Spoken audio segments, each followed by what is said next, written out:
प्रदोष व्रत करने वाले को भोजन नहीं करना चाहिए, ध्यान दीजिएगा। फलाहार करो, उसमें भी नमक का सेवन मत करो। प्रदोष व्रत में नमक का सेवन वर्जित होता है।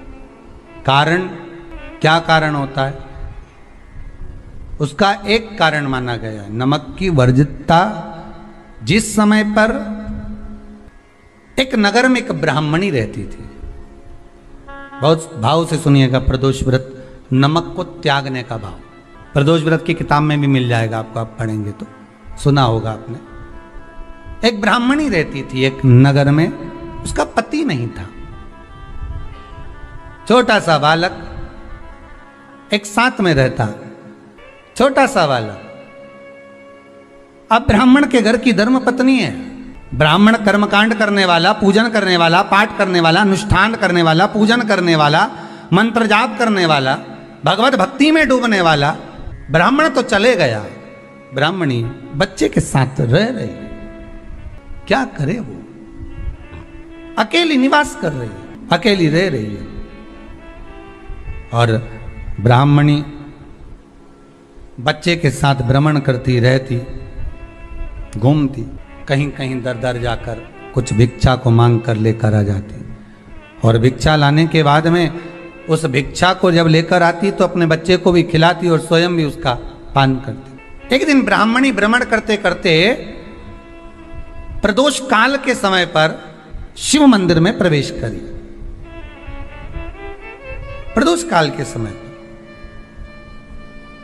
और शंकर मंदिर में जब प्रवेश करा, प्रदोष काल किसको कहते हैं?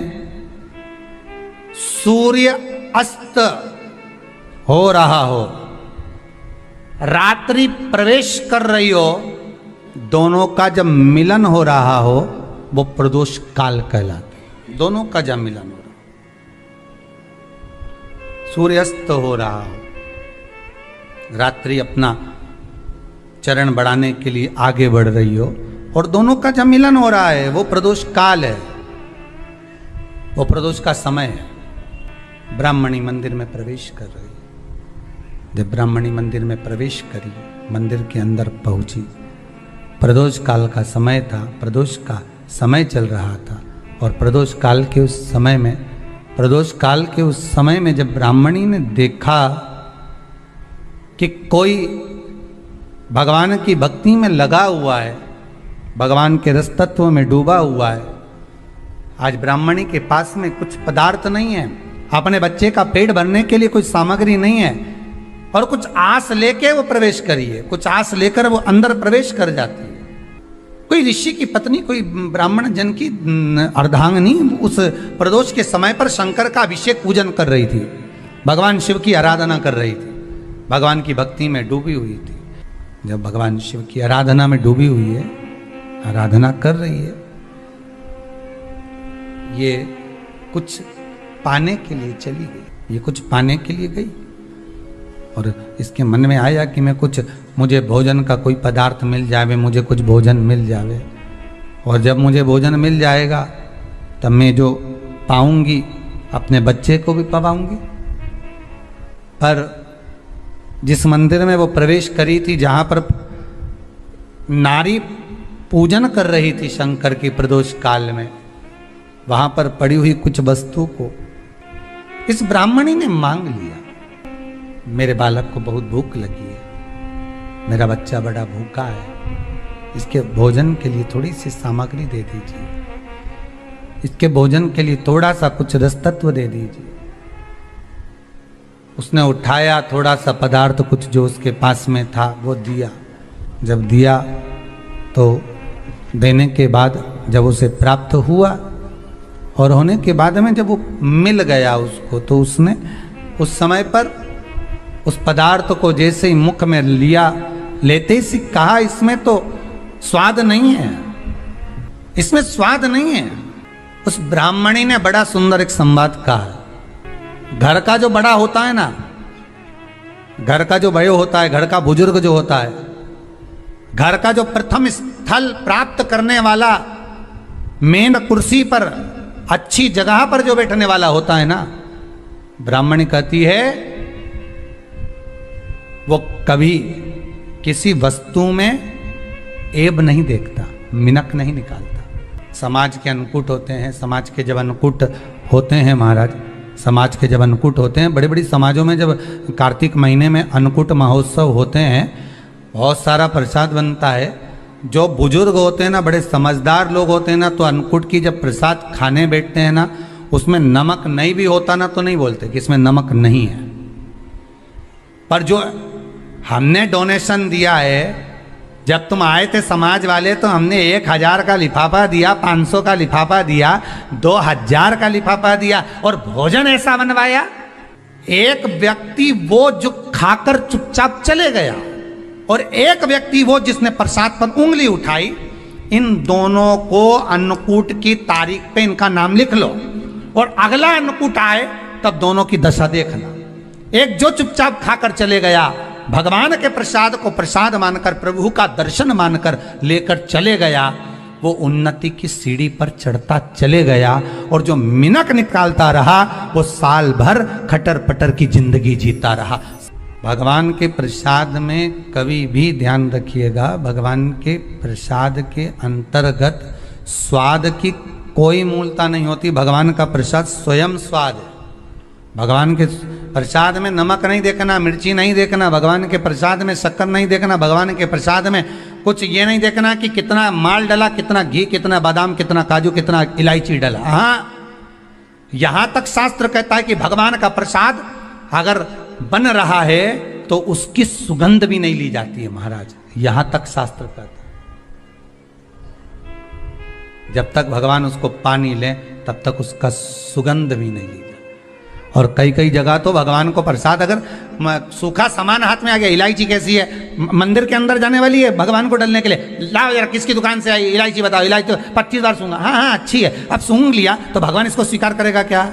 अरे जम के तो बोलो। एक फूल तुमने बगीचे से तोड़ा और सोचा इसमें पहले मैं सूंघ लेती हूं, इसमें स्वाद है कि नहीं, इस फूल में गंध है कि नहीं, इसमें सुगंध है कि नहीं, और फूल सूंघ लिया, उसके बाद तुम भगवान को देखो, भगवान स्वीकार करेगा नहीं। कई कई घरों में तो हंडी से दाल चलाती जाए ने हाथ में डाल के। महाराज ब्राह्मणी ने जैसी मुख में लिया थूक दिया। ये श्रेष्ठ नहीं है। जो ऋषि की पत्नी अंदर पूजन कर रही थी प्रदोष काल, उसने कह दिया, आपका चेहरा बता रहा है कि आप ब्राह्मण की धर्म पत्नी, पर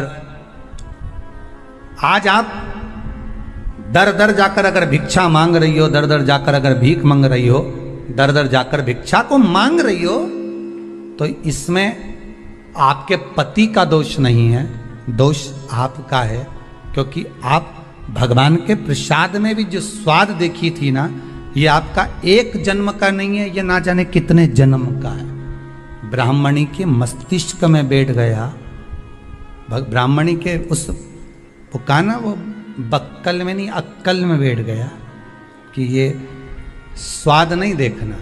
इसलिए प्रदोष व्रत के अंतर्गत ब्राह्मणी ने उस दिन से विचार कर लिया कि जैसे आप पूजन कर रही हो, जैसे आप अर्चना कर रही हो, जैसे आप आराधना कर रही हो, ऐसी आराधना, ऐसी पूजन, ऐसी भक्ति मैं भी करूँगी, ऐसी आराधना मैं भी करूँगी। अब मैं स्वाद नहीं देखूंगी। तो प्रदोष व्रत करने वाले को ध्यान रखना चाहिए कि नमक का सेवन ना करे, भोजन ना करे, फलाहार करिए, फल का आहार करिए, प्रयास करिए। और यदि आपने व्रत का ले लिया भोजन का कि हम तो एक टाइम फलाहार करेंगे, एक टाइम भोजन करेंगे, ऐसा भी कई लोग प्रदोष ले लेते हैं, तो वो बात आपकी है, आप तक रखो, ठीक है, अपने मन तक। ठीक है, बाबा आपकी मनोकामना पूर्ण करे, वो भी भाव रखो। अरे भगवान को धन्यवाद दो कभी कभी कि तूने अच्छे घर में पैदा किया, अच्छा परिवार दिया, अच्छा पति दिया, अच्छी पत्नी दी, अच्छे बच्चे दिए, अच्छा कुटुंब दिया, घर दिया, दुकान दी, जमीन जायदाद दी, शरीर अच्छा दिया, हाथ पैर आंख नाक मुंह सब बढ़िया दिया, एक के भी निपटा के नहीं भेजा तूने। मान लो एक आध निपटा के भेज देता तो क्या झगड़ा करने ऊपर जाते? एक ही कान देता और एक गायब कर देता तो यहां से चिपका देता, क्या कर लेते? हाथ एक देता और एक गायब कर देता। तो क्या झगड़ा करने जाते हैं ऊपर कि मुझे ऐसा शरीर दिया? नहीं, भगवान को धन्यवाद देना कि मुझे अच्छे घर में पैदा करा, कटोरा लेके वहां चौराहे पे नहीं बिठाया। तूने अच्छा घर दिया, 2 समय की रोटी दे रहा है, खूब जोरदार शरीर दिया, भजन करने का मुहूर्त दिया, और बचा कुचा था तो ये सियोर वाला महाराज दे दिया, कथा सुनाने वाला।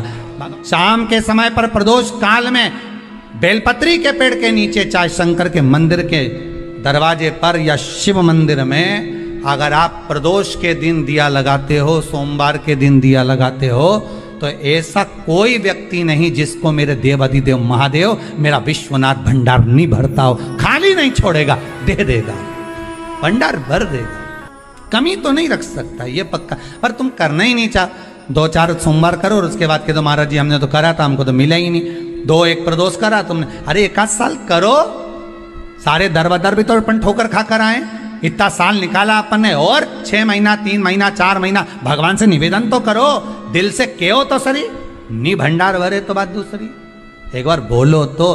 पर जगत के लोगों के सामने जाकर मत कहना, कहना तो देव अधिदेव महादेव से कहना। प्रदोष व्रत करने वाले को प्रदोष के दिन प्रयास करना चाहिए कि रात्रि के समय पर आधा घंटा, 10 मिनट, 20 मिनट जागरण करे। जागरण मतलब थोड़ा भगवान का भजन कर ले। भले 4-5 माताएं इकट्ठी नहीं हो तो अपन अकेले ही कर लो। अपन अकेले कम है क्या भाई? अपन कम पड़े, आराधना अकेले भी करो, जागरण करो। जब आपकी 11 प्रदोष हो जाए, 26 प्रदोष हो जाए, तब उद्यापन करो। उद्यापन 2 ब्राह्मणों को जोड़े से बुलाओ, ब्राह्मणों को जोड़े से बुलाकर उनके चरणों की पूजन कर कर, आराधना कर कर, सुंदर मंडप तैयार कर कर भगवान का, उसमें सुंदर रंगोली डालकर, मंडल बनवाकर पूजन करो शंकर भगवान की प्रदोष का। एक दिन पहले गणेश की आराधना करो, पूजन करो, और प्रदोष वाले दिन जो मंडल बनाए हैं पूजन अर्चना करने के लिए, जो स्थान दिया है, उसकी आराधना करो। खीर की आहुतियाँ दीजिए 108 बार। जो ब्राह्मण आए उनके माध्यम से मंत्रों द्वारा पूजन कराकर खीर की आहुतियाँ दीजिए शिव नाम महाराज। फिर ब्राह्मणों को जोड़े से भोजन कराकर, चरणों को नमन कर कर, दक्षिणा प्रदान कर कर, निवेदन कर कर ब्राह्मणों से कहें, हे ब्राह्मण देवता, आप हमें आशीर्वाद प्रदान करें कि जिस प्रदोष का हमने व्रत किया है, उस व्रत का पुण्य फल हमें प्राप्त हो। ऐसा ब्राह्मण चरण को नमन कर कर, प्रणाम कर कर उनसे अपने मस्तक पर अक्षत छुड़वाएं। फिर नमन कर कर, भोजन कराकर विदा करें। शाम को भगवान का जागरण करें। ऐसे प्रदोष व्रत का उद्यापन कर अपने जीवन को सार्थक बनाएं। ऐसा सुंदर प्रदोष व्रत का व्याख्यान वर्णन स्कंद पुराण में करा गया। वही स्कंद पुराण का प्रदोष व्रत का वर्णन आपको शिव महापुराण के इस सुंदर संवाद में किया गया। एक दिन शाम का समय, प्रदोष का दिन, प्रदोष काल, भगवान देव अधिदेव महादेव माँ जगत जननी पार्वती जी के साथ में भ्रमण कर। देखिए, अगर प्रदोष का व्रत नहीं कर सकते, प्रदोष के दिन आप व्रत नहीं कर सकते, मान लो आपसे भूखा नहीं रहा जाए, प्रदोष का व्रत नहीं कर सकते, प्रदोष के दिन आप भूखे नहीं रह सकते, मंदिर भी नहीं जा सकते, दिया भी नहीं लगा सकते, तो शिव महापुराण की कथा कहती है कि प्रदोष के दिन, प्रदोष काल में अपने ही दरवाजे के पास देवाधिदेव महादेव का स्मरण कर कर लक्ष्मी की वृद्धि के, कार्य सिद्धि के, संपदा को प्राप्त करने के लिए आप अपने ही दरवाजे के पास में एक दीप लगा सकते हैं। कौन से दिन? प्रदोष। प्रयास करना, जब जब जिस महीने में जो प्रदोष पड़ा करे, जब प्रदोष पड़े, बन सके 1 बेलपत्र, बन सके 5 बेलपत्र, शमी पत्र, हरा मूंग बेलपत्र, एक कलश के अंदर थोड़ा सा पानी लेकर 1 बेलपत्र, हरा मूंग, शमी पत्र डालकर और उसमें थोड़ा सा गुड़ डालकर भगवान शिव का स्मरण कर कर प्रदोष काल में मान लो कोई काम आपका बहुत जरूरी है, बहुत दिनों से आप थक गए हैं, नहीं हो रहा, कर्जा बढ़ रहा है, धन नहीं आ रहा, व्यापार नहीं चढ़ रहा, या कोई समस्या बहुत प्रबल है, कोई एग्जाम में बैठ रहे हो नहीं हो रहा, परीक्षा भी दे दी है, रिजल्ट आने ही वाला है, तो भी प्रदोष काल में प्रदोष के समय वो जल, मूंग, समीपत्र और बेलपत्र और गुड़ का शंकर के शिवलिंग को समर्पित करना प्रारंभ कर दो। 2 या 3 प्रदोष करोगे, बाबा आपकी मनोकामना शीघ्र पूर्ण कर देगा।